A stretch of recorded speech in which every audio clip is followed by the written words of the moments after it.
I started dating this guy in 2023 while I was still in school. That same year, I got pregnant but wasn't ready to keep it, so I had an abortion.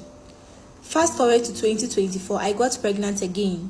This time, he wanted me to keep it, but he wasn't financially stable.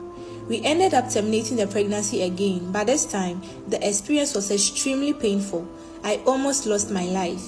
He wasn't financially capable of supporting me through the process, but he did pay for the treatment and everything else involved.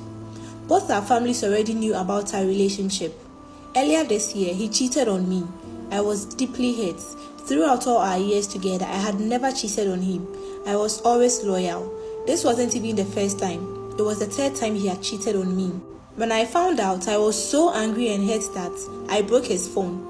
The same phone I had seen text messages and notes from two different girls he was cheating on me with. I was ready to break up with him completely. But both our families stepped in and pleaded with me to forgive him.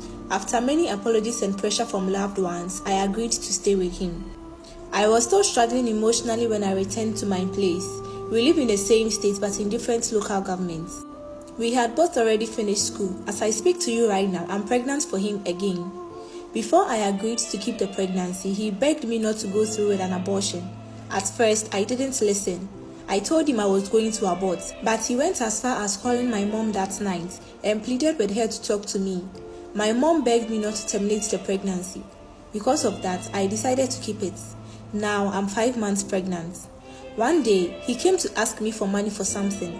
I gave it to him even though it was part of the money he had earlier given me to buy baby things. It felt like he was taking the money back bit by bit.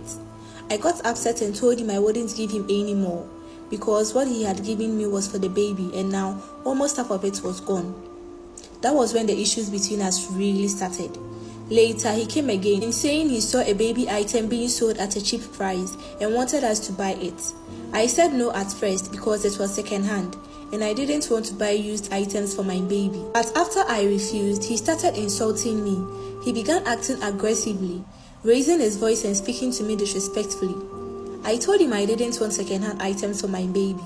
I preferred new things, but after much pressure and insult from him, I eventually agreed. Still, I said I wanted to see what I was paying for before making the purchase. He refused and got angry, saying a lot of harsh words to me.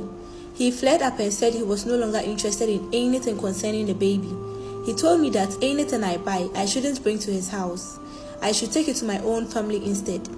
Before I even agreed to keep this baby, I had asked him to at least come see my family and do a small introduction. He agreed, but now it's been over 4 months and he hasn't even shown his face. After he said those hurtful things, I cried bitterly.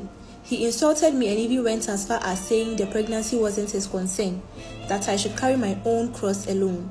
I was so broken that I called his sisters and explained everything. One of them said she would call me back, and she did.